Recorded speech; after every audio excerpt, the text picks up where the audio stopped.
All right, the wind continues to whip around down at the Dakota Magic Casino, and some of our roads are quite icy. We saw some DOT cameras earlier in the day showing down in southeast North Dakota some blowing and drifting of snow onto the road surface. That's causing some pillow drifting there. Overnight, we have a lot of concerns of the upcoming several days, but tonight, record cold will be amongst the top things. We're going to go over that. Then Thursday and Friday, a system moving out of the Rockies will bring us a chance for some snow, mixed precipitation, and wintry travel, particularly in our southern counties. Then another system as we head into the beginning of April, which is indeed right around the corner. Let's talk about item one. How low are we going to go? Northwest winds, as you saw on the flags at the Dakota Magic Casino, will decrease as we head towards 10 o'clock. But overnight, near record lows will be established. Now, records are in the teens below for Grand Forks and for Fargo, mid-teens below. We'll be starting near 1 degrees in our eastern counties overnight, where we have the fresh, flaky, fluffy snow that fell today. The 1 to 5 inches, including the FM area and just south of Grand Forks. We'll have a good chance at seeing mid-teens. There'll be a chance at getting to a record in Fargo. I think a better chance in Fargo than in Grand Forks because of the quantity of snowfall that we did get.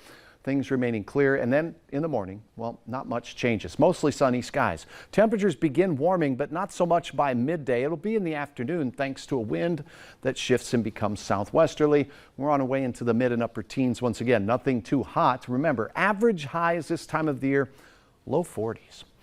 Now, item 2 on the list was Thursday and Friday. Our late week system will work its way through, and as it does, we'll get around of some light snow showers and mixed precipitation on Thursday. Then the main event moves out of the Rockies, impacting the southern part of our viewing area. So this is where we want to highlight the fact that regional travel will be impacted. Fargo and points south all day Friday, Fargo and points east and south all day Friday and even into Saturday. And we will have some areas that get rain, but they too will see things cool off and change over and mix with some snow. And that's how that system goes. Now by Thursday night here, we're going to be expecting some wintry conditions with some icing, but the worst of it will be on Friday, and the worst of it will be south the way it looks right now.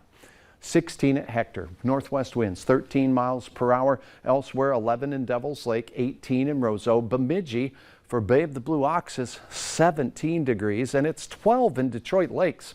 Flip those numbers around to the south and east. That's where all the unsettled weather's coming. Look at the size and magnitude and the spin in this low pressure system off the Pacific coast right now. That's going to spin energy our way in a couple of different waves that will impact us. So your late week event begins on Thursday. A late day start, some light snow. The main event Friday, mainly south and southeast. Those impacts to travel you can stay up to date with the Valley News Live weather app. Here's that Thursday evening stuff. That we'll get some light snow showers north, but it's this. It could add a layer of slippery on our southern county roads. Then it becomes a little heavier during the overnight hours, mixing in some wind. We may get a little brief break Friday morning, but by Friday night, the main event arrives in our southernmost counties with the wind and the snow. Some fluffy powder along Highway 200 corridor once again. 1 to 3 inches of windy snow and some light icing down to the south is our concern. Then the Friday event still could shift a little bit. We'll keep you posted on this. But the greatest risk will be in our southern and southeast counties for more than 4 inches of snow. Here's that Colorado low coming in early April. We're talking next week, a week from today. Heavy snow bands work their way through, some rain mixing. The track could change on this as well, and it does look like it will be more impactful for our southern counties and southeastern counties once again. That's Tuesday and Wednesday of next week. Here's what it looks like. Thursday, Friday, wintry mix, not heavy for most of us. Friday will bring the main impacts. A little bit quieter this weekend, minus a Sunday flurry. And then Tuesday and Wednesday, there's that big Colorado low. We'll keep you posted on that. Big enough to where you don't see any 40s on there, but there's a chance on Sunday, 39. That's mighty close, but if we don't make it there,